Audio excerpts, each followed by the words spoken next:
They thought I was just a fragile widow, someone to pity, someone to control. But when my son-in-law tried to trap me, he learned the hard way that appearances can be deadly misleading.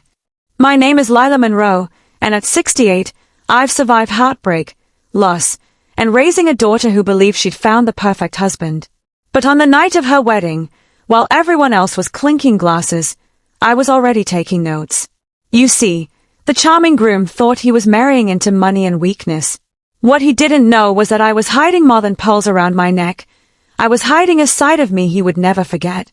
This is the story of how a son-in-law thought I was easy prey, and how I became his worst nightmare. And before we dive in, make sure you hit that subscribe button so you never miss stories like this one. They sat me at table 9, tucked behind a flower wall thick enough to hide a drumline, like I was an inconvenient aunt meant to disappear into the roses. I smiled, already certain the charming groom gliding through the room had no clue what kind of storm he'd just married into. 5 days from that moment, he'd be on my porch with papers that still make me laugh when I remember them. I'm Lila Monroe, 68, a black widow with a careful smile and an excellent memory. I chose my outfit like a chess opening, a calm grey dress that read respectable, Nana's pearls that read dignity, and a neat style from Chem Salon, presentable, not flashy, because this was my daughter's wedding, not a runway. Mom, you look acceptable, Zara said, split between me and a candle emergency with the coordinator.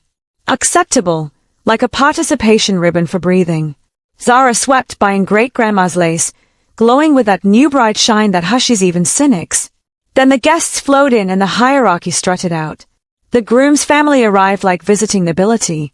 His mother, Nadine Cole, flashed diamonds bright enough to signal traffic, air-kissing donors and decision-makers while seeing straight through me as if I were upholstery.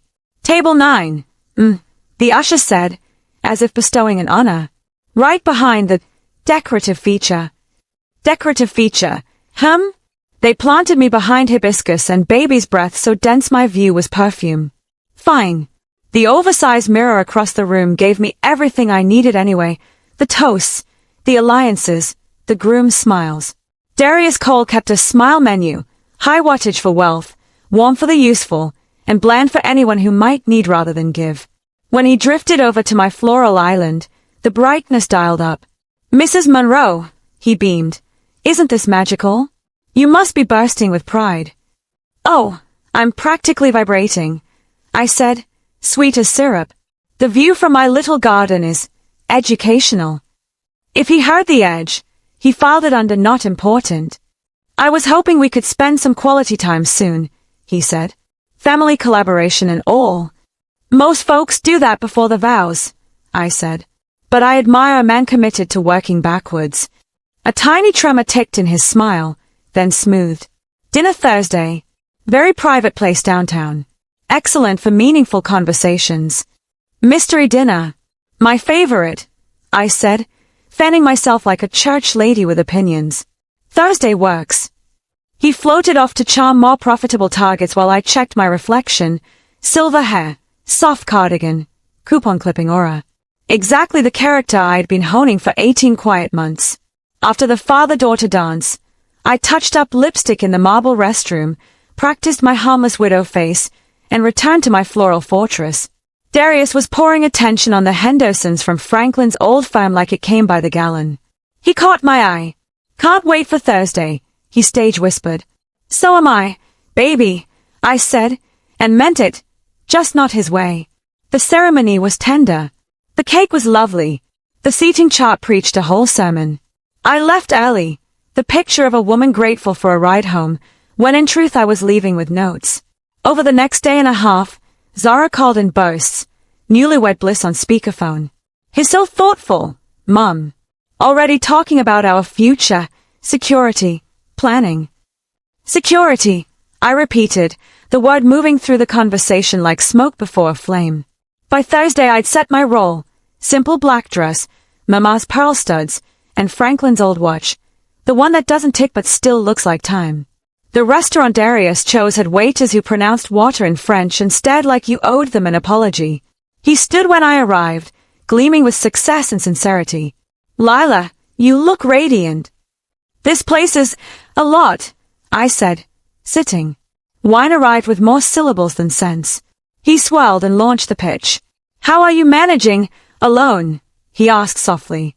The house, the decisions. It can be a lot. I've had opinions for 3 people since I was 12, I said. I stay entertained. He chuckled the professional chuckle, the kind that quiets investors and flatters elders. Of course, but sometimes it's smart to add protections, finances, legal matters, keeping opportunists away. There it was, the real topic, dressed as concern. Should I be worried about something specific? I asked. Not worried, prepared, he said, lowering his voice to confidential. He slid a manila folder onto the table like a holy relic. Just simple documents. A power of attorney, financial oversight, medical decisions. So Zara and I can keep you safe if things ever change. Complete control, tied up with a bow called love. How thoughtful, I said, opening it like a handler with a cobra. Comprehensive. My attorney specializes in elder care. He's guided many families like yours. Families like mine, I echoed. And Zara's aware of this initiative. She thinks it's brilliant. Truly, we just want to protect you from anyone who might take advantage of your generous spirit. Protect me from whom, baby? Oh, you know, shady contractors, predatory advisors, long-lost cousins. How prophetic, I murmured, and closed the folder gently. Certainly something to consider. Relief slicked across his face. I'll review it with my lawyer, I added. His smile twitched. Your own lawyer. I really think we should finalize tonight. These things are best handled efficiently. I'm sure your notary understands that decisions shouldn't be rushed. My what? Your notary, I said, sipping. You strike me as a man who plans ahead. His mask slipped another half-inch. Of course. Take your time, he said, while his eyes said, not too much. By Monday, he called again, buttersoft and eager.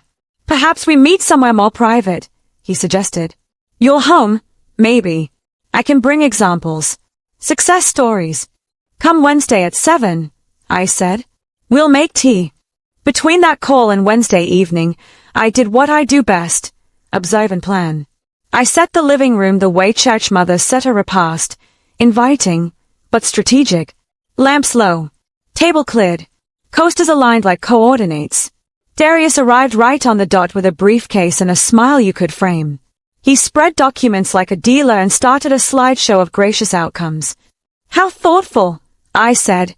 But before other people's stories, tell me yours. What qualifies you to manage another person's life? He blinked. I have extensive business experience. In what, exactly? Investment management, mostly. For which firm? I'm independent now. Before that, various roles.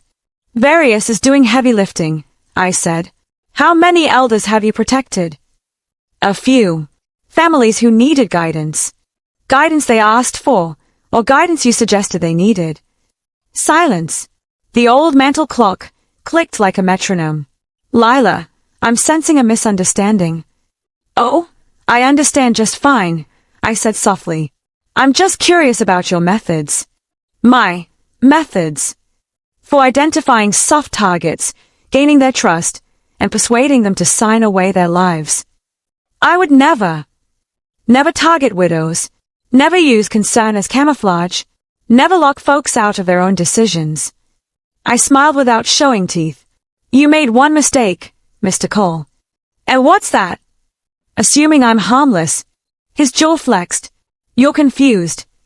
No, I'm prepared, I said, standing. This conversation is recorded. A professional has been documenting your moves, and an attorney is already sharpening papers with your name on them. Color drained from his face like someone pulled a plug. You can't prove. I can prove you came into my home to sell me chains wrapped in silk, I said. Now take your folder and leave before you learn how loud an old woman gets when she says police. He gathered pages with shaking hands. This isn't over. Oh, sugar, I said, walking him to the door. It's just beginning. The weekend rolled by in deceptive calm, though I could feel Darius' impatience vibrating through Zara's phone calls.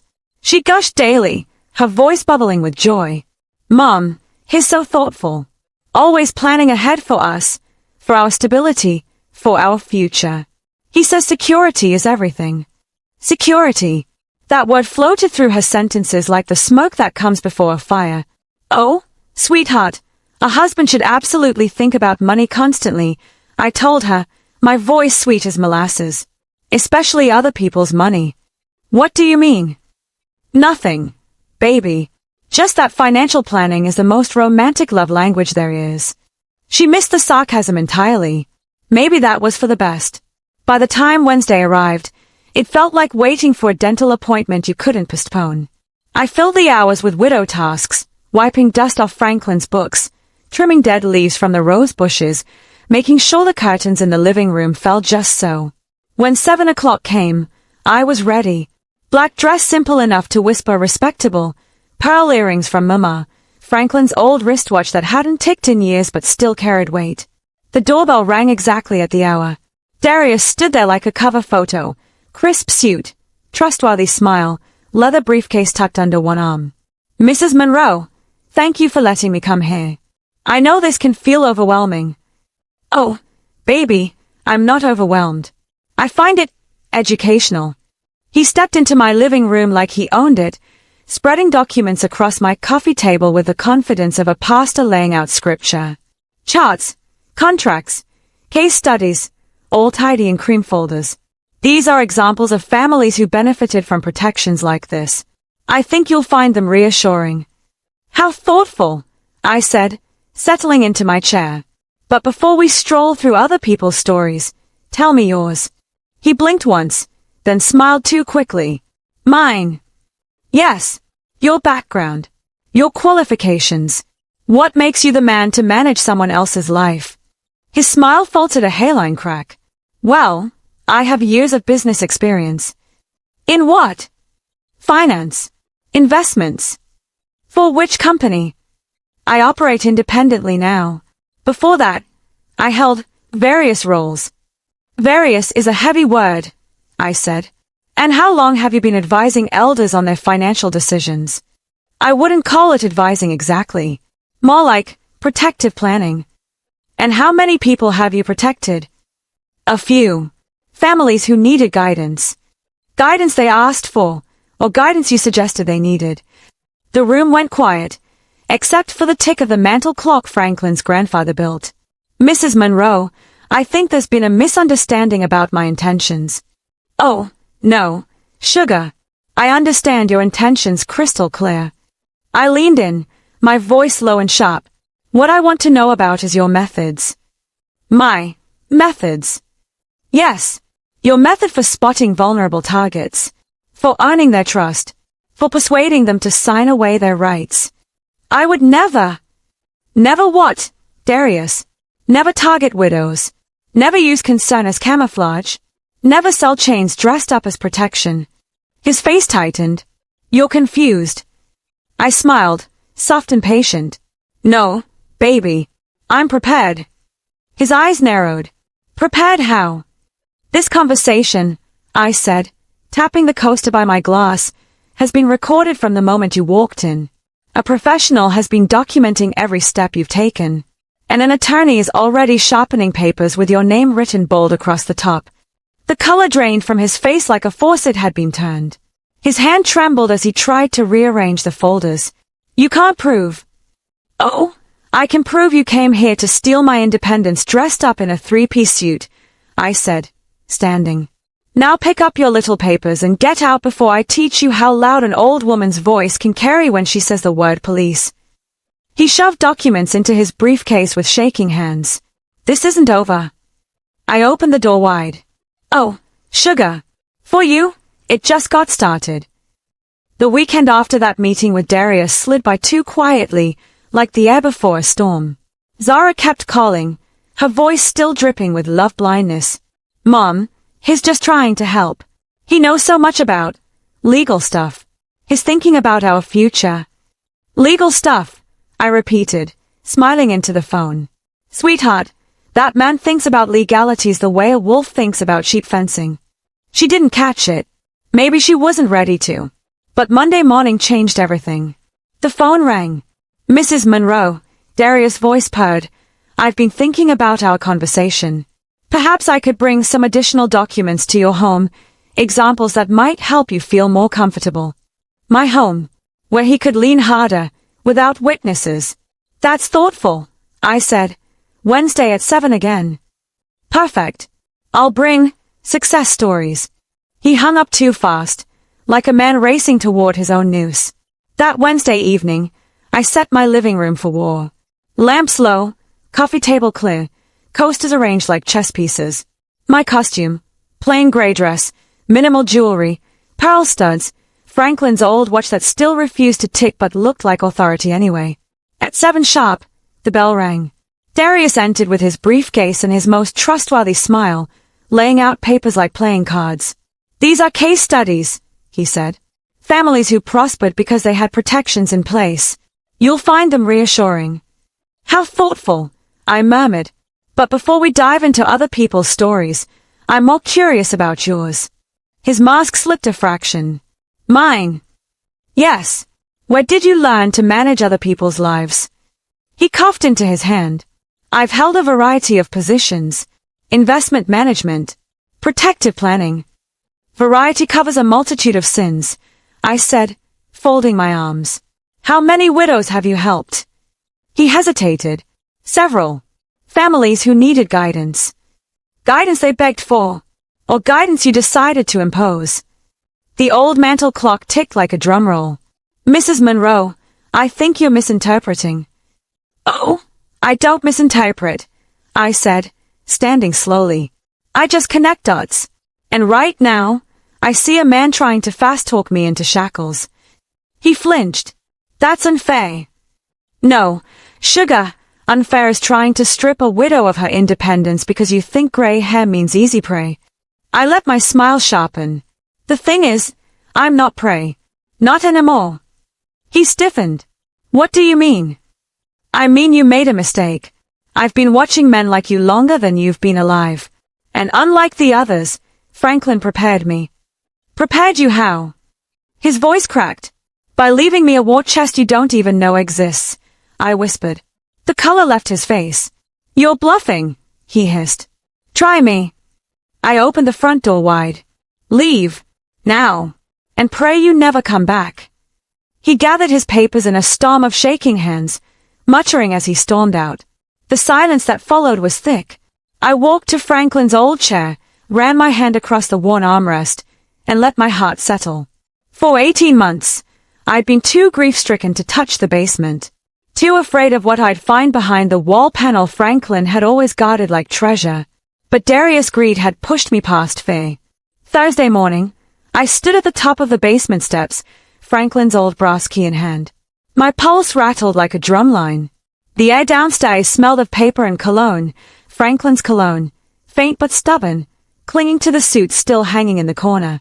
His desk sat frozen in time, crossword puzzles half finished, coffee stain coaster, reading glasses perched like he'd just stepped out for a moment. Then I saw it. The panel in the wall, camouflaged to look like concrete. Franklin had been cleverer than anyone ever gave him credit for. Behind it sat a safe. My hands trembled as the key turned. The door creaked open, and inside lay documents that turned my knees weak. Bank statements from accounts I'd never heard of. Investment records stretching back decades. Trust agreements, protections, strategies, all Franklin's secret legacy. And at the bottom, an envelope with my name in his handwriting. Dearest Lila, the letter began, if you're reading this, it means I'm gone and someone has come to test you. I'm sorry I never told you about the money. $28 million, properly shielded and entirely yours. I lived modestly so we could die wealthy, and I kept it hidden so you'd be safe from predators, like the one who has just pushed you to open this safe. My vision blurred. 28 million. More money than I could spend in 3 lifetimes. The letter continued. I left instructions with an attorney, Angela Price, who's been managing everything since my diagnosis. She knows what threats might come, and she will help you fight. Use every cent if you must. Make anyone who dares to test you regret it. Love always, Franklin. My hands shook as I found Angela's card tucked in the envelope. When I dialed, a crisp voice answered. Price Law Office. This is Lila Monroe. Franklin said. You be waiting for my call. Silence. Then, Mrs. Monroe, I've been waiting 1.5 years for you to reach out. How soon can you come in? How soon? Right now, if possible. Angela Price's office was nothing like I expected. I thought I'd step into mahogany panels and the smell of old cigars. Instead, it was sunlight, clean lines, and family photos tucked between law degrees. Angela herself was around 50, sharp-eyed with a handshake that could crack pecans. She ushered me into her office like we were co-conspirators. Lila, Franklin told me this day would come, she said. What day? The day someone tried to corner you into giving up control. He predicted it would happen within 2 years of his passing, probably through family connections. My stomach twisted. Darius. Angela nodded. Exactly. Men like him don't see widows. They see open safes. She spread documents across her desk. Trust agreements. Legal protections. Investment maps. Layers upon layers Franklin had built. Your husband was deliberate, she said. He left you $28 million, structured in a way that nobody, not even if you signed a fraudulent power of attorney, could touch. Even if I'd signed. My throat went dry. Franklin designed this so predators like Darius could never succeed, she continued. The money is locked inside irrevocable trusts. You control everything, but no one else can pry into it. For the first time in 1.5 years, I exhaled fully. So Darius can't touch a penny. No, he can't. But that's not enough. We need to ensure he never tries again. Franklin left notes. He wanted me to help you not just survive this, but turn it back on anyone foolish enough to test you. What exactly do you mean by turn it back? Angela's lips curved, just a little. Criminal charges. Civil suits. We dig into his finances. We find his debts. His lies. His schemes. We build a case so strong he won't have a chance to target anyone else. My pulse quickened. You think he's done this before? Without question. He's too polished. Too practiced. We've seen his type. Predators who make a career out of manipulating older women. And we're going to cut off that career at the knees. I sat back, my hands resting on Franklin's letter. So, where do we start? We've already started, she said. The moment you called me, he stopped being a hunter and became a case file. But we'll need proof. We'll need him to incriminate himself further. The words settled in my chest like a stone. A trap. Angela's smile sharpened. Exactly. We'll make him think he's won. And when he tries to close the net, we'll already have the evidence strung tight around him. I left her office feeling like I had stepped into an entirely new life. For the first time since Franklin died, I wasn't just enduring. I was armed. That evening Zara called, her voice anxious. Mom, Darius has been pacing all day. He says you're being unfair. That you don't understand he's just trying to help. He seemed shaken. Good, I murmured. Good. Mom, he's my husband. Sweetheart, I said gently, he's also a predator. And tomorrow, I'll show you proof. Zara went quiet on the line, her silence heavy with the weight of a truth she wasn't ready for. The next morning Angela rang. I've spoken to the district attorney. They're interested. They think Darius is part of something bigger, maybe even a network. A network? Yes. If we can tie him to other cases, this doesn't end with him. We could bring down an entire operation. A thrill ran through me. Franklin hadn't just left me money.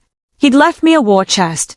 And I was about to use every dollar to make sure men like Darius never hunted women like me again. Monday morning, I called Darius with the performance of my life. Darius, I said, making my voice flutter with practiced hesitation, I've been thinking about what you showed me. Maybe you're right. Maybe I do need protection. The relief in his voice nearly sang through the phone. That's wonderful, Lila. When would be convenient? As soon as possible. This weekend made me realize how vulnerable I really am. Perfect. I'll have everything ready this afternoon. I'll bring my notary. We'll finalize everything at your house. 3 o'clock, I said. That should be fine.